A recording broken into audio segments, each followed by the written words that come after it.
Hello and welcome to this edition of Addis Dialogue broadcasting to you on ETV Language Channel. In this edition, we hold discussion with Professor Tesfaye Tafesse on pertinent matters with regard to the Grand Ethiopian Renaissance Dam. He studied political geography and area studies with the Addis Ababa University. And welcome to the studio. Yeah, I like also to thank the ETV. Currently, the construction of the Grand Ethiopian Renaissance Dam is well in progress. Yeah. And hopefully it will be a landmark monument to herald the renaissance of Ethiopia in the near future. And recently Ethiopia has made history in filling the reservoir of the Grand Renaissance Dam. The first filling has been accomplished well. I think this is a very great news for all Ethiopians, especially for a scholar like you, who has been doing a lot, who has been researching a lot in connection to the Grand Ethiopian Renaissance Dam. What does it feel? How was the feeling that you had when you heard this good news? Well, that's very exciting. I mean, you fight a lot. It's not easy. You fight a lot at the different fora, like in the Nile Basin Initiative, in different projects, and then you write articles, you write books, to get some justice for Ethiopia. So, lastly, when justice is accomplished, realized, and you see such kind of an impoundment of water in the Grand Ethiopian Renaissance Dam, I think nothing makes you happier than that. I mean, it's not really easy. Ethiopia has been a victim not only for 10 years or 20 years, but for decades and probably centuries. I mean, can you imagine a country producing like 86% of the Nile water, and then hasn't used that river for millennia? Then you feel, as an Ethiopian, you feel it. You feel you have the big resource, a huge resource, the water resource in Ethiopia. That's what we have. We don't have oil, or we don't have other resources, but that's what we have, and we left it without utilizing it for decades, for millennia, for centuries. So now has come a time when I think the idea, the conception of the Grand Ethiopian Renaissance Dam came onto the table, and then I think Ethiopians at all walks of life have contributed whatever they can, to realize such a big dream.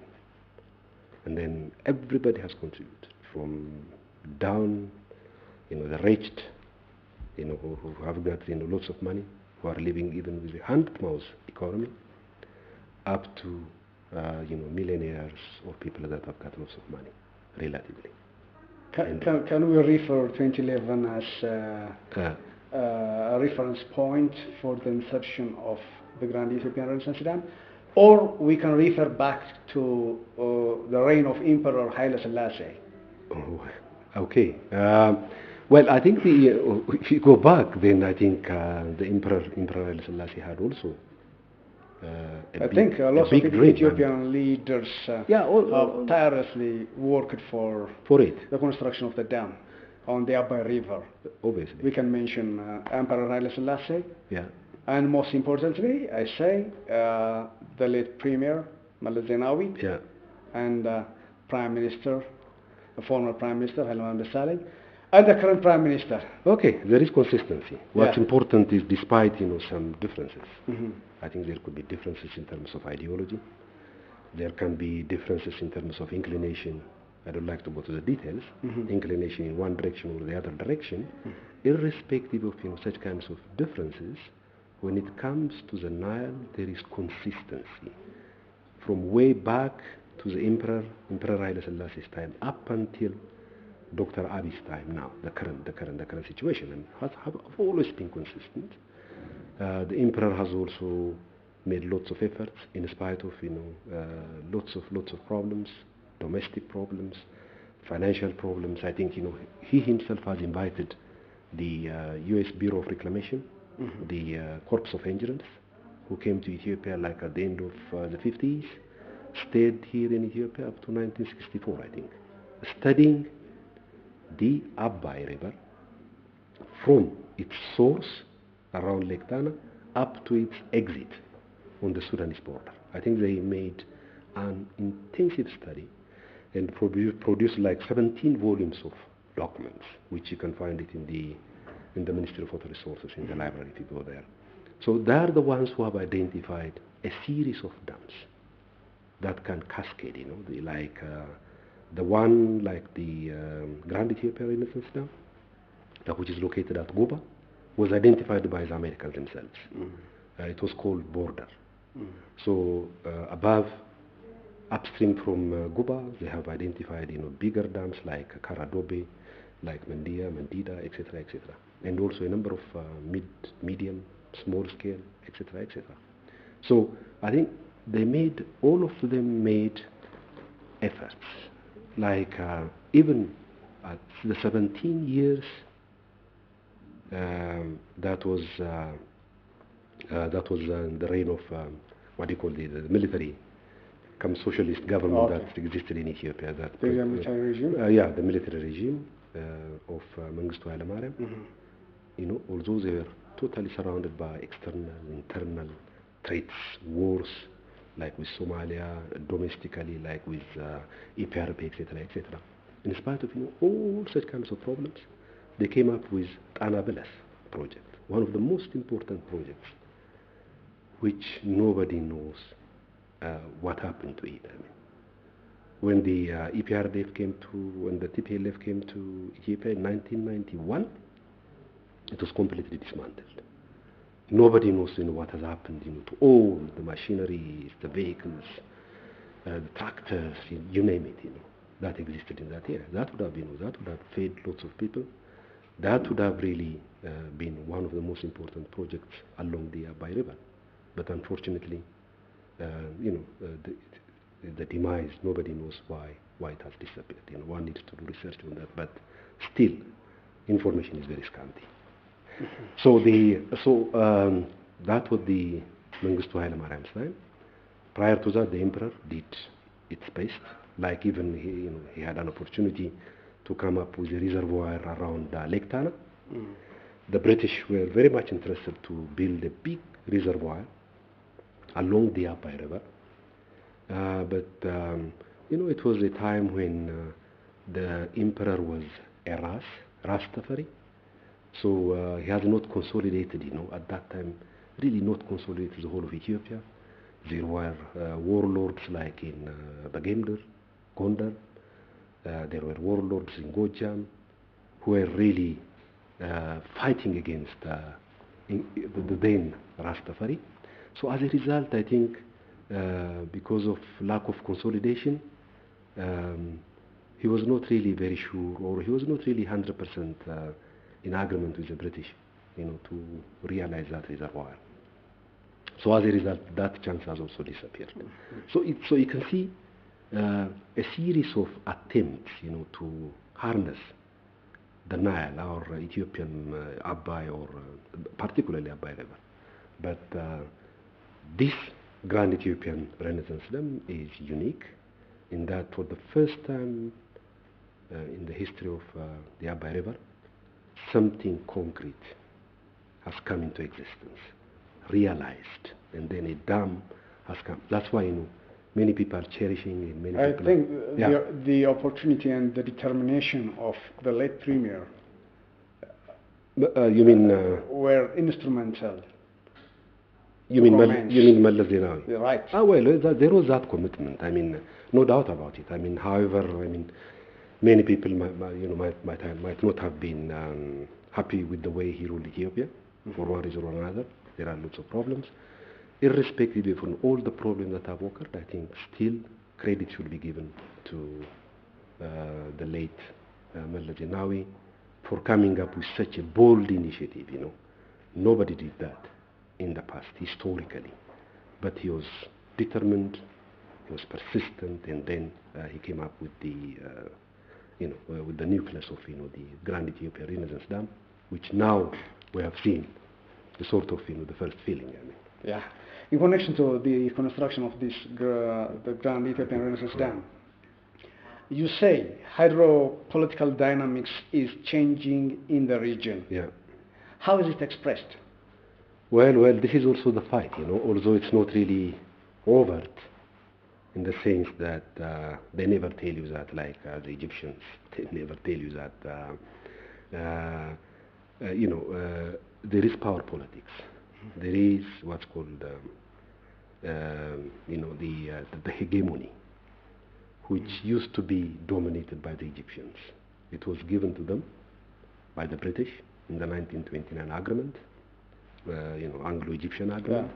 They had what they called hegemony on the Abai, or on the tributaries of the Nile River. But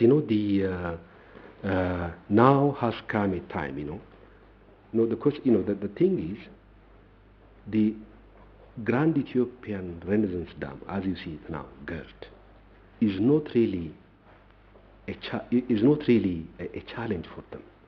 They know that it's a dam that's built to produce electricity. They know it very well.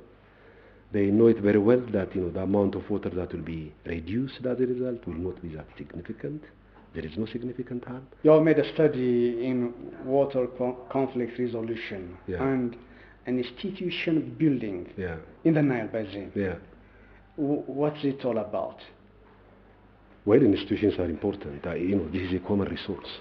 A common resource. It's a transboundary river or a transborder river.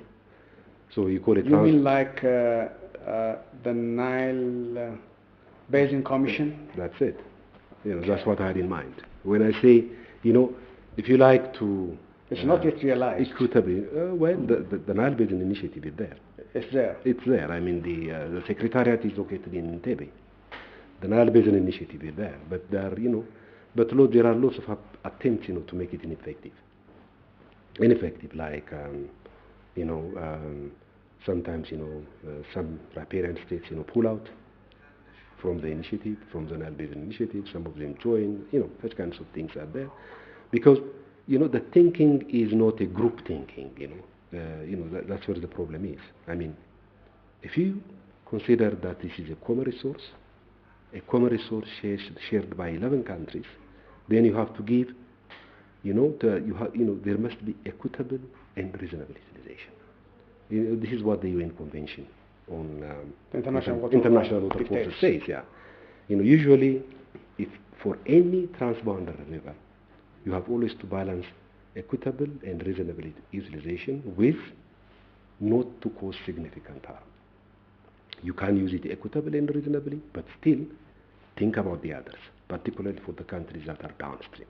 So the institutions have, there were attempts to come up with an institutions, like earlier Hydromet, there was a Teconile, before the Nile Basin Initiative. But they have failed. They failed, simply because it was dominated by one party.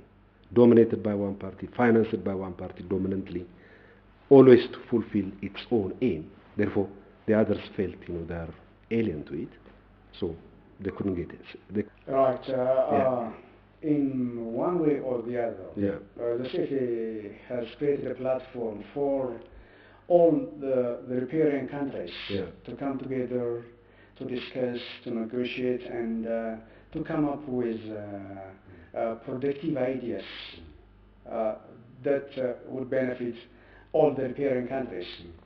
But the low riparian countries, particularly the Sudan and Egypt, they haven't signed on it. So why do you think that Egyptians are dragging their feet not to come on board? So let me briefly, that's a very nice question, because people should know about the TafesseThe. It looks like because of the GERD issue at the moment, the Grand Ethiopian Renaissance Dam, dominance in the Nile hydropolitics at the moment, and for the past probably 10 years or more than that, it looks like the TafesseThe or the corporate framework agreement is eclipsed. It looks like. Still, the document was finalized and then tapped at the Nile Basin Secretariat in Entebbe. So the current situation is... I think it must be active now. Yeah, it is still there. Since 2010. It's almost becoming, 10 years already. Next to the Cooperative Framework Agreement, we have a landmark agreement signed in Khartoum by former Ethiopian Prime Minister Harun al-Rashid, LCC, and a former President of Sudan, al-Bashir. Omar Hassan al-Bashir. The Declaration of Principles were signed in March 2015, I think. How is it now? Is it active or what's wrong with it? Well, the thing is, why it's not applied? It is still applied. I mean, these are two different things. I mean, like the CFA is comprehensive. The CFA is for all countries. But the Declaration of Principles is only for the Grand Ethiopian. Yes. Only for a project, which is called the Grand Ethiopian, where the three riparian countries, Abai, the Abai riparian countries, better to call it, or the Blue Nile, they call it Blue Nile, we call it Abai. The Abai tributaries, riparian states have signed, meaning the three countries. And it's a very important document because it is usually quoted, probably, if you might have heard, during the negotiations, like... Do you know why I said it seems that it has failed?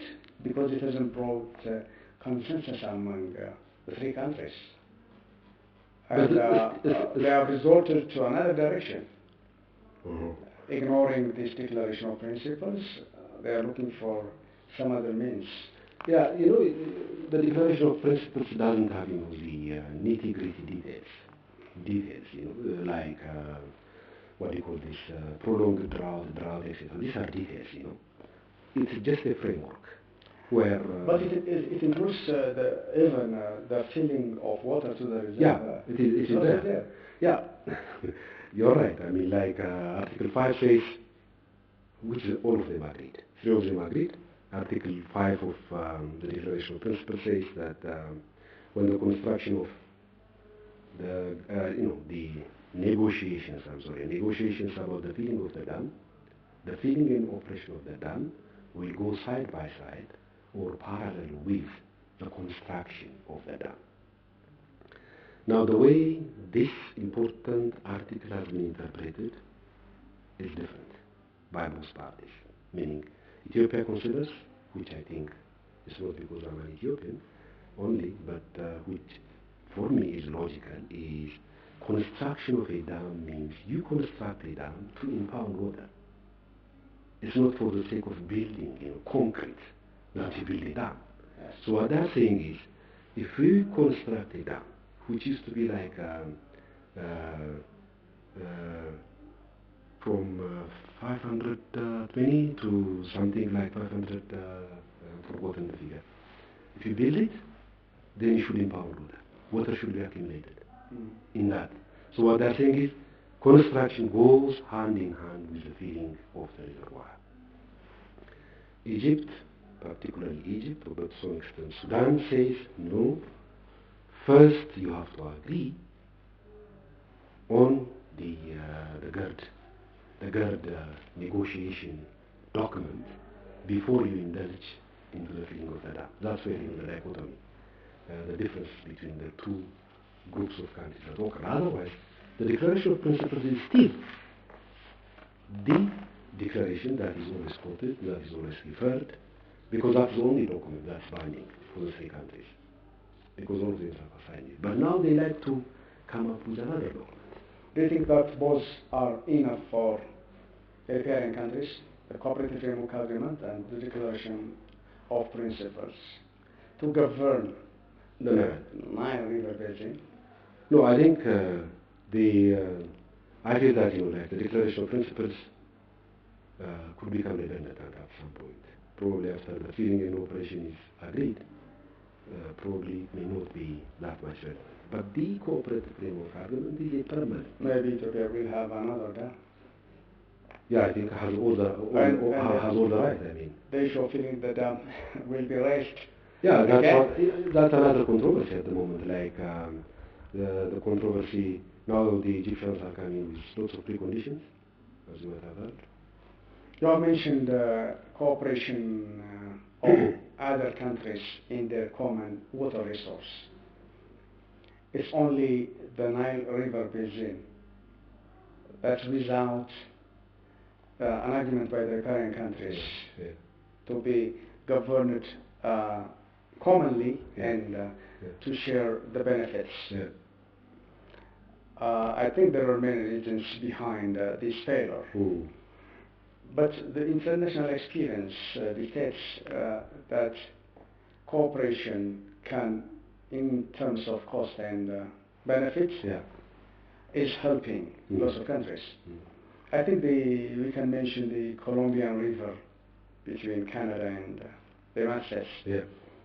They are shared the cost and they are sharing the benefits. We have also common river in southern part of Africa, between South. Yes. In South Africa. Yes. Lesotho is benefiting from it. Mutually, Mutually. We have also the Mekong River. It has a commission. What do you think are the major challenges that optimal cooperation is missed in the Nile River basin? No, well, that's another another interesting, important question. When you look at the international experiences, the rivers that you have mentioned, like the what's called Columbia River. Or I think Zambezi down in South Africa, etc. They have got a different history compared to the Nile. I think there is no other river basin in the world, a transboundary river basin, where a riparian state, a downstream riparian state, has been a prisoner of history, like Egypt. They are prisoners of history. Normally, in any transboundary river basin, there is an upper riparian, there is an upstream, midstream, and then lower or downstream countries.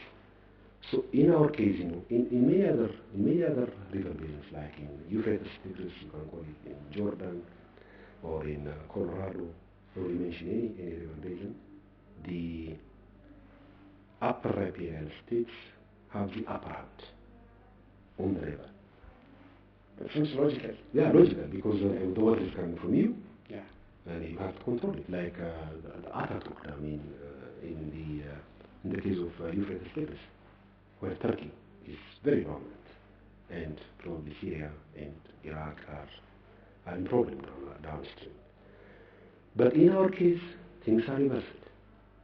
Things are reversed because of historical factors.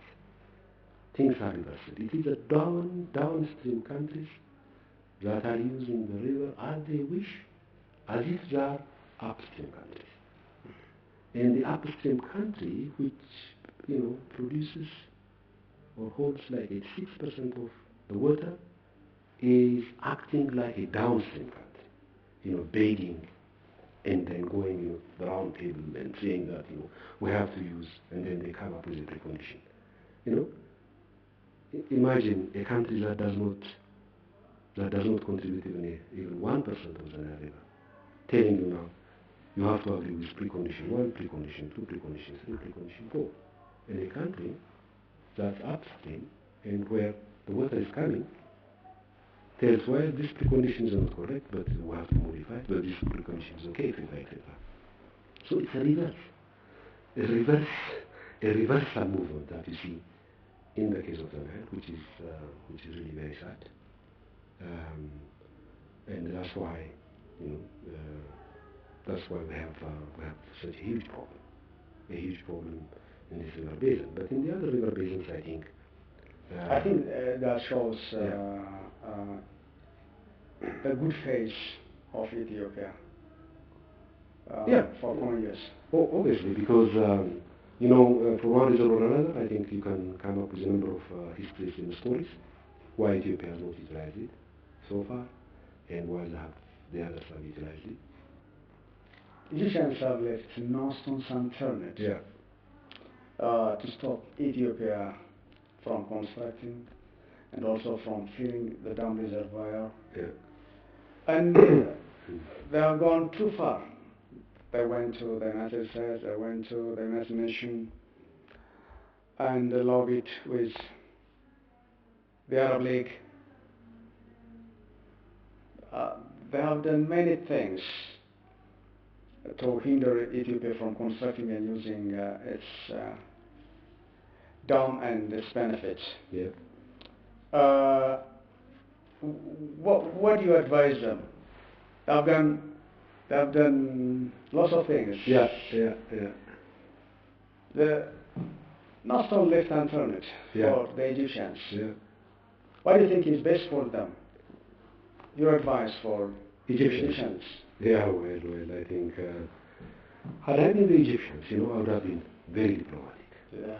I think, they could have done things. What options are there for the Egyptians? Egyptians? The Egyptians, I'm coming back, to what you have asked me, had I been the Egyptians, I wouldn't have, I would have shown respect. In the first place, I would have shown respect for Africa, for African Union, a continental organization, for the Nile riparian states, like almost all of them, like 9 of them, if you exclude Sudan and Egypt. So, respect for African Union, and there is no reason that you take this issue to Washington, D.C., the United States, because the Americans, like the Treasury Secretary, I don't think they have lots of ideas about the Nile, the complications of the Nile. Probably the State Department, there are experts on that, but the Treasury, I doubt. I bet some Americans even don't know where The Nile Ethiopia is located. That's it. That's it was a backdoor deal. My intuition tells me that it was a backdoor deal between Al-Sisi and President Trump. I think that's finished it. One project on a single river, that's not an issue that the United Nations Security Council should look into. It's not in their mandate. It's not in their mandate. That's right. Yeah. They referred it to back to African Union. Back to African Union, and the African Union is now dealing with it. And although in the communique that was dispatched, I think, like 3 days ago, there was some confusion in that communique. Probably can discuss about this binding, such kinds of things. I think the spokesperson, the Minister of Foreign Affairs. The Egyptians are happy with this binding agreement. No, binding is not good for Ethiopia. It's not good for Ethiopia. No, that's what the spokesperson of the Minister of Foreign Affairs exactly, I agree. told journalists. Exactly. Ethiopia will not sign on binding agreements. Exactly. I concur with what he said, because if you sign a binding agreement, it means it is throughout history, intergenerational. Yeah. Now, the Egyptians are always quoting, for instance, the 1902 agreement, 1902 agreement between the British and the Emperor Menelik. They think that is valid. Yeah. So, binding agreement is not really, I think that should be avoided. Because I think it will tie our hands. hands. Not effective. I don't think so. I don't think so. Because now we are dealing on GERD. Yeah. The Grand Ethiopian Dam. They have to finish first and foremost the Grand Ethiopian Dam. That's a burning issue. Right. On the feeding, on the operation. Yeah. After that, comprehensive agreement. Okay, but the comprehensive agreement should not be done in isolation only with Ethiopia, but in combination or in cooperation with the upper riparian countries. All Rwanda, Burundi, Uganda, they should all assemble together and discuss what can we do about this river, and then come up with a comprehensive agreement. It's not only Ethiopia's headache, it's everybody's headache. That will bring, that can bring peace to the region, peace to the riparian states, and peace to the Nile Basin. That's great, Professor Tafesse. Okay. Thank you very much for your time coming to Ethiopian Language Channel to brief us about issues about the GERD. Yeah. And it was candid explanation from you. Yeah, Thank you very much I for also your like to time. thank you. Keep up your good work, and then I think we'll be the winners. Ethiopia will have a very bright future. Hopefully next That's time, my opinion. we will have another discussion Hopefully. on some issues in relation to the GERD in the Nile Basin. With pleasure, anytime, anytime. Thank you I'm again. always available. Okay. Well, dear viewers, that's all of the program edition. See you next time with yet another edition of the program, Addis Dialogue. Goodbye.